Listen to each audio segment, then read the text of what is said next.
Hello दोस्तों, आज हम अक्षर ज्ञान का पूरा ऑब्जेक्टिव करने वाले हैं। तो फर्स्ट क्वेश्चन है, बीजाक्षर शीर्षक काव्य संग्रह किसकी कृति है, यानी किसके द्वारा लिखी गई है? तो अनामिका के द्वारा। गलत पते की चिट्ठी किस विधा की कृति है? तो यह एक काव्य संकलन है। अनुष्टुप किसकी कृति है? अनामिका की। अक्षर ज्ञान शीर्षक कविता में किस मनोविज्ञान का आधार लिया गया है? तो बाल मनोविज्ञान का। बच्चे के बारे में बताया जा रहा है। अक्षर ज्ञान किसकी रचना है? अनामिका की।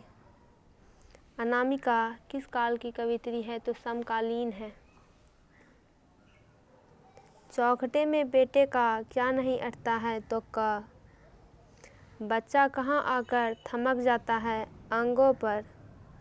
अबोध बालक के अक्षर पाटी पर क्यों नहीं अटता? पाटी पर क्या नहीं अटता? तो क। किसका ध्यान क लिखते समय कबूतर पर होता है? अबोध बालक पर। बालक अंगों के स्थान पर ड को क्या समझता है? माँ। कविता अक्षर ज्ञान में अंगों को क्या कहा गया है? तो माँ बेटा।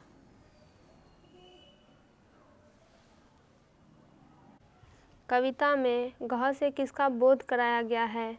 तो घड़ा का। कवियत्री अनामिका ने इसमें से किसका संपादन किया है?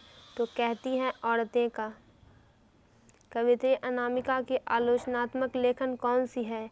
स्त्रीत्व का मानचित्र। कवियत्री अनामिका को किस सम्मान से सम्मानित किया गया है? तो इनमें से सभी, इन सभी सम्मानों से इन्हें सम्मानित किया गया है। कवियत्री द्वारा अंग्रेजी में लिखी गई आलोचनात्मक लेखन कौन सी है? तो पोस्ट एलियट पोएट्री। विफलता पर छलक पड़ते हैं आंसू। सृष्टि की विकास कथा का प्रथमाक्षर क्या है? तो विफलता पर छलके आंसू। अनामिका का जन्म कब हुआ? 17 अगस्त 1961 ईस्वी को। अनामिका का जन्म कहाँ हुआ? मुजफ्फरपुर, बिहार में। अनामिका के पिता का नाम क्या था? श्यामनंदन किशोर। हिंदी किस लिपि में लिखा जाता है? देवनागरी में। कविता में बच्चों को ख से क्या याद आ रहा है? खरगोश। कौन सा वर्ण माँ के गोद में बैठा हुआ प्रतीत होता है? तो अंग। अक्षर ज्ञान कविता में पंक्ति से क्या उतर जाता है? तो ख।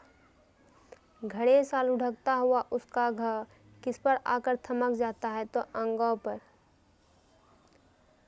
अक्षर ज्ञान शीर्षक कविता में कवियत्री ने अंगों का क्या मतलब बताया है? तो माँ की गोद में बैठा बेटा। पंक्ति से उतर आता है उसका ख किस कविता की पंक्ति है? अक्षर ज्ञान की। अक्षर ज्ञान शीर्षक कविता कहाँ से ली गई है? तो कवि ने कहा से।